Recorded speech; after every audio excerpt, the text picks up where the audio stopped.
Hello friends, स्वागत है आप सभी का हमारे चैनल जीएस स्टडी गार्डन पर। आज हम लोग हिंदी शिक्षण का प्रैक्टिस सेट नंबर 18 करने वाले हैं। चलिए वीडियो शुरू करते हैं। वीडियो अच्छा लगेगा तो लाइक कर दीजिएगा। अगर आप लोग अभी तक हमारे चैनल को सब्सक्राइब तो प्लीज़ चैनल को सब्सक्राइब कर लीजिएगा, क्योंकि डेली हमारे चैनल पर आप लोगों के लिए विभिन्न सब्जेक्टों का प्रैक्टिस सेट कराया जाता है। आप लोग डेली हमारे चैनल को विजिट करते रहिए। चलिए पहला प्रश्न देखते हैं। आप लोग अपना स्कोर कमेंट बॉक्स में जरूर बताइएगा।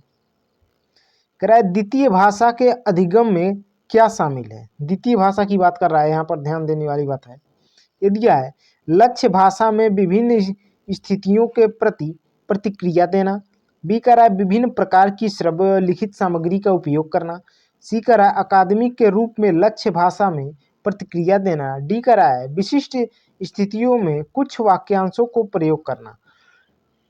तो देखिए द्वितीय भाषा के अधिगम में जो शामिल होता है ये होता है विभिन्न प्रकार की श्रव्य व लिखित सामग्री का उपयोग करना। ऑप्शन 20 का राइट आंसर हो जाएगा। चलिए नेक्स्ट देखते हैं। कह रहा है भाषा की कक्षा में अध्यापिका ने विद्यार्थियों को पिछले माह की गई आम उद्घोषणाओं और वक्तव्य का विश्लेषण करने के लिए कहा। यहाँ अध्यापिका किस बात पर बल दे रही है।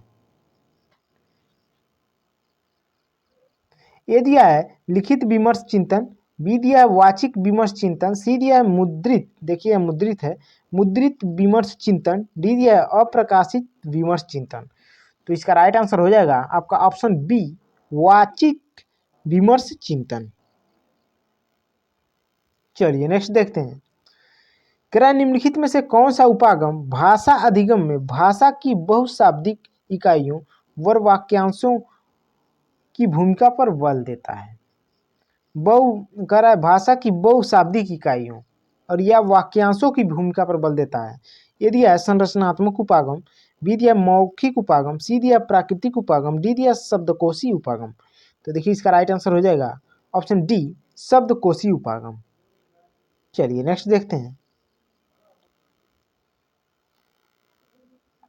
देखिए कह रहा है कक्षा 5 की एक अध्यापिका 5 या देखिए 5 या 6 शब्दों वाले 5 वाक्य का श्रुतलेख करती है। वह 2 बार वाक्य पढ़ती है और शिक्षार्थियों को ध्यानपूर्वक सुनने के लिए कहती है और बोले गए वाक्यों को लिखने के लिए कहती है। यहाँ पर अध्यापिका श्रवण के किस उपागम का प्रयोग करना चाहती है। ये दिया टॉप डाउन उपागम, बी दिया संप्रेषणात्मक उपागम, सी दिया बॉटम अप उपागम, डी दिया है श्रुतलेख उपागम। तो इसका राइट आंसर हो जाएगा आपका ऑप्शन बी, संप्रेषणात्मक उपागम। चलिए नेक्स्ट देखते हैं। कह रहा हिंदी भाषा के मौखिक व्यवहार में शब्दों का शुद्ध उच्चारण निर्भर करता है। ये दिया है बोलने के बल पर, बी दिया है सुनने के सुर पर, सी दिया है बोलने के अनुतान पर, डी दिया है इन सभी पर। तो इसका राइट आंसर देखिए हो जाएगा ऑप्शन डी, इन सभी पर, अर्थात बोलने के बल पर भी, बोलने के सुर पर भी और बोलने के अनुतान पर भी। चलिए नेक्स्ट देखते हैं। करा निम्न में से मातृभाषा शिक्षक का ज्ञानात्मक उद्देश्य नहीं है। मातृभाषा शिक्षक की बात कर रहा है। यदि यह भाषिक तत्वों का समुचित ज्ञान प्राप्त करना, बी दिया विषय वस्तु का ज्ञान प्राप्त करना, सी दिया उच्चारण का ज्ञान प्राप्त करना, डी दिया रचना कार्य के विभिन्न रूपों का ज्ञान प्राप्त करना। तो देखिए मातृभाषा शिक्षक का जो है ज्ञानात्मक उद्देश्य नहीं होगा। इसका राइट आंसर हो जाएगा ऑप्शन सी, उच्चारण का ज्ञान प्राप्त करना। चलिए नेक्स्ट देखते हैं। देखिए कह रहा है भाषा शिक्षण में अधिगम सामग्री की प्रमुख चुनौती है। ये दिया है कम समय में अधिक ज्ञान दिया जाना, बी दिया है छात्रों का ध्यान पाठ में केंद्रित होना, सी दिया है शिक्षकों द्वारा शिक्षण कार्य में कम मेहनत किया जाना, डी दिया है विषय वस्तु के कठिन स्थलों का उचित स्पष्टीकरण करना। तो देखिए इसका राइट आंसर हो जाएगा आपका ऑप्शन डी, विषय वस्तु के कठिन स्थलों का उचित स्पष्टीकरण करना। ऑप्शन डी का राइट आंसर हो जाएगा। देखिए यहाँ स्थलों नहीं है, स्थानों का उचित जो है स्पष्टीकरण करना। चलिए नेक्स्ट देखते हैं। कह रहे भाषा विज्ञान की कौन सी शाखा संदर्भ में भाषा से जुड़ी है। भाषा विज्ञान की कौन सी शाखा जो है संदर्भ में भाषा से जुड़ी है। ए दिया है अर्थ विज्ञान, बी दिया है उपयोगिता विज्ञान, सी दिया है आकृति विज्ञान, डी दिया स्वर विज्ञान। तो देखिए इसका राइट आंसर हो जाएगा ऑप्शन बी, उपयोगिता विज्ञान। चलिए नेक्स्ट देखते हैं। कह रहा है रजनी पहली कक्षा में पढ़ती है और वह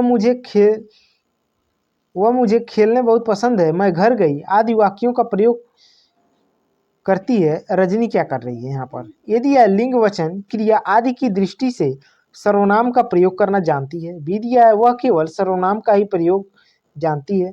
सी कह रहा है वह केवल लिंग की दृष्टि से ही सर्वनाम का प्रयोग करना जानती है। डी दिया है वह केवल मैं व मुझे वाले वाक्य ही प्रयोग करना जानती है। देखिए इसका राइट आंसर हो जाएगा ऑप्शन ए, लिंग वचन क्रिया आदि की दृष्टि से सर्वनाम का प्रयोग करना जानती है। ऑप्शन ए इसका राइट आंसर हो जाएगा। चलिए नेक्स्ट देखते हैं।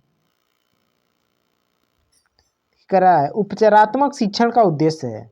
यदि छात्रों में त्रुटि का पता लगाना, बी दिया छात्रों का पिछड़ापन दूर करना, सी दिया विषय के प्रति रुचि उत्पन्न करना, डी दिया छात्रों की प्रगति का ज्ञान प्राप्त करना। तो देखिए उपचारात्मक शिक्षण का जो उद्देश्य होता है ये होता है छात्रों का जो है पिछड़ापन दूर करना। ऑप्शन 20 का राइट आंसर हो जाएगा।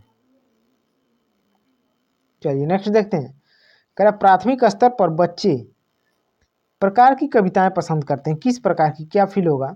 ये दिया जो तुकांत न हो, बी दिया जो कोई सीख देती हो, सी दिया जिनमें लयात्मकता हो, डी दिया जो अनिवार्य रूप से राजा रानी से जुड़े हो। तो देखिए प्राथमिक स्तर पर बच्चे जो है जिनमें लयात्मकता हो प्रकार की कविताएं पसंद करते हैं। ऑप्शन सी का राइट आंसर हो जाएगा।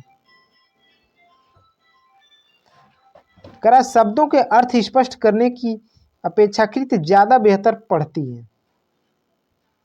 ये दिया शब्दों की व्याख्या करना, बी दिया शब्दकोश देखना, सी दिया वाक्य प्रयोग द्वारा बच्चों को अर्थ का अनुमान लगाने का अवसर देना, डी दिया है शिक्षण द्वारा स्वयं अर्थ स्पष्ट करना। तो इसका राइट आंसर हो जाएगा आपका ऑप्शन सी, वाक्य प्रयोग द्वारा बच्चों को अर्थ का अनुमान लगाने का अवसर देना।